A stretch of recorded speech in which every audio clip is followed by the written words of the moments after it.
ಅವ್ರಿಗೂ ಗೊತ್ತದ ತಮ್ಮ ಲಿಮಿಟ್ ಎಷ್ಟದ ಅಂತೇಳಿ. ಯಾಕಂದ್ರೆ ಸಿದ್ದರಾಮಯ್ಯರವರು ಮತ್ತು ಇನ್ನುಳಿದ ಷಡ್ಯಂತ್ರ ನಿಂತರ ನಂದು ಅಧ್ಯಕ್ಷರು ಹೋಗೋ ಸಾಧ್ಯತೆಗಳಿದ್ದಾವೆ ಅಂತ ಅವ್ರ ಲಿಮಿಟ್ ಅವ್ರಿಗೆ ಗೊತ್ತದ. ಹೀಗಾಗಿ ಅವ್ರು ಇವತ್ತು ಏನು ಮಾಡಲಿಕ್ಕೆ ಪ್ರಯತ್ನ ಮಾಡ್ತಾ ಇದ್ದಾರೆ ಅಂದ್ರೆ ಮೇಲ್ಮುಖದಲ್ಲಿ ಅಂದ್ರೆ ಹೊರಗಿನ ಜಗತ್ತು ತೋರುವಂಗಾದರೂ ಗೆಳೆತನ ಕೈಯನ್ನು ಹಸ್ತವನ್ನು ಚಾಚ್ತಾ ಇದ್ದಾರೆ ಸತೀಶ್ ಅವ್ರ ಕಡೆಗೆ. ಅದು ಸತೀಶ್ ಅವ್ರು ಯಾವ ರೀತಿ ಸ್ವೀಕಾರ ಮಾಡ್ತಾರೋ ಮತ್ತು ಅದು ನಮಗೆ ಗೊತ್ತದ ನಿಮಗೆ ಗೊತ್ತದ. ಇಲ್ಲಿ ಮೇಲ್ಪದರಲ್ಲೇ ಗೆಳೆತನ ಅಂತೇಳಿ, ಒಳಪದರದಲ್ಲೇ ಇವರ ಕಾಂಪಿಟೇಟರ್ ಅನ್ನುವಂಥದ್ದು ಇಬ್ಬರಲ್ಲೂ ಅದ. ಹೀಗಾಗಿ ಅದರ ಅರ್ಥ ಈ ಪಾರ್ಟಿ ಒಡೆದು ಹೋಗುವಷ್ಟು ಮಟ್ಟಿಗೆ ಆಗ್ತದೆ ಅಂತ ಹೇಳಿಕ್ಕೆ ಆಗೋದಿಲ್ಲ.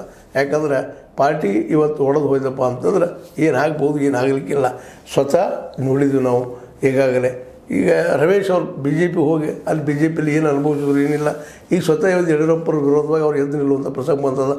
ಇವತ್ತು ಅವ್ರ ವಿರುದ್ಧ ಹೋರಾಟ ಮಾಡುವಂಥ ಪ್ರಸಂಗ ಬಂದದ. ಯಾವ ಯಡಿಯೂರಪ್ಪರ ಸರ್ಕಾರವನ್ನು ಉಳಿಸುವ ಸಲುವಾಗಿ 17 ಜನ ಕುಡ್ಕೊಂಡು ಏನೋ ಉದ್ದಾಡಿ ಹೋದರು, ಆ ಯಡಿಯೂರಪ್ಪರ ಮಗನ ಸಲುವಾಗಿ ಇವತ್ತು ವಿರೋಧ ನಿಲ್ಲೋದು, ಜೊತೆಗೆ ಯಡಿಯೂರಪ್ಪರ ವಿರುದ್ಧವಾಗಿ ನೋಡೋದು.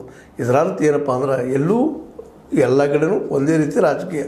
BJP ಕಾಂಗ್ರೆಸ್ ಎರಡೂ ಒಂದೇ ರೀತಿ ಇದ್ದಂಥವು. ಇವತ್ತು ಎರಡೂ ಕಡೆ ಎರಡೂ ಪಕ್ಷಗಳಲ್ಲೇ ತಮ್ಮ ಹಿಡಿದು ಸಾಧಿಸಿರುವಂಥ ಜಾರಕಿಹೊಳಿ ಸಹೋದರರು ಅಷ್ಟು ಸುಲಭವಾಗಿ ತಮ್ಮ ಹಿಡಿತನ ಬಿಟ್ಟುಕೊಡೋದಿಲ್ಲ. ಜೊತೆಗೆ DK ಶಿವಯೊಂದಿಗೆ ಈ ತುರ್ತು ಮಟ್ಟಿನಲ್ಲಿ ಕಾಳಗಕ್ಕೆ ಇಳಿಲಿಕ್ಕಿಲ್ಲ ಅನ್ನುವಂಥದ್ದು. ಯಾವಾಗ ಇಳಿಬಹುದು ಅಂತಂದರೆ ಯಾವಾಗ ಇನ್ನು ಅಕ್ಟೋಬರ್ದಲ್ಲೇ ನಮ್ಮ ಸಿದ್ದರಾಮಯ್ಯ ಇಳಿಸೋದಕ್ಕಾಗಿ ಮುಖ್ಯಮಂತ್ರಿ ಪದವಿಗಾಗಿ ಏನಾದರೂ ಜೋರ್ದಾರ್ ಪ್ರಯತ್ನ ನಡೆಸಿದ್ರೆ DK ಅವರು ಆ ಸಂದರ್ಭದಲ್ಲಿ ಮಾತ್ರ ಇನ್ನೂ ತೀವ್ರ ಆಗುವ ಸಾಧ್ಯತೆಗಳಿದಾವೆ. ಅಲ್ಲಿವರೆಗೆ ಮಾತ್ರ ಇದು ಇದೇ ರೀತಿ ಹೋಗುವಂಥದ್ದು. ಯಾಕಂದರೆ ಈಗ ಸ್ವತಃ ಸದಸ್ಯರು ಹೇಳ್ಕೊಂಡಿದ್ದಾರೆ ಭಾಳಷ್ಟು ಸಲ 2028ರಲ್ಲಿ ಮುಖ್ಯಮಂತ್ರಿ ಆಕಾಂಕ್ಷಿ ಅಂತೇಳಿ. ಹೀಗಾಗಿ ಅದರ ಬದ್ದಲ ಈಗ ಆದಷ್ಟು ಮೌನಿದ್ದಾರೆ. ಬಟ್ ಆದರೂ DK ಅವರಿಗೆ ಬೆದರ ಬೊಂಬೆಯಾಗಿ ತಿರುಗಾಡಿದರೆ ಹೆಚ್ಚು ಕಡಿಮೆ ಮಾಡಿದರೆ ನಾನು ಅಧ್ಯಕ್ಷ ಕಾಂಪಿಟೇಟರ್ ಅಂತೇಳಿ ಮೆಸೇಜ್ ಕೊಡ್ತಾ ಇದ್ದಾರೆ ಅಂತ ಅನ್ನಿಸ್ತದೆ. ಹೀಗಾಗಿ ನಾವು ಅಂದ್ಕೊಂಡಂಗೆ ಸ್ಫೋಟ ಆಗ್ತದೆ, ಮಚ್ಚನೂ ಆಗ್ತದೆ ಅನ್ನೋದು ಸ್ವಲ್ಪ ಯಾಕೋ ಅತಿರೇಕ ಅನಿಸೋದಿಲ್ಲ ನಿಮಗೆ? ನೋಡಿರಿ ನಿಮಗೇನು ಅನ್ನಿಸ್ತದೆ.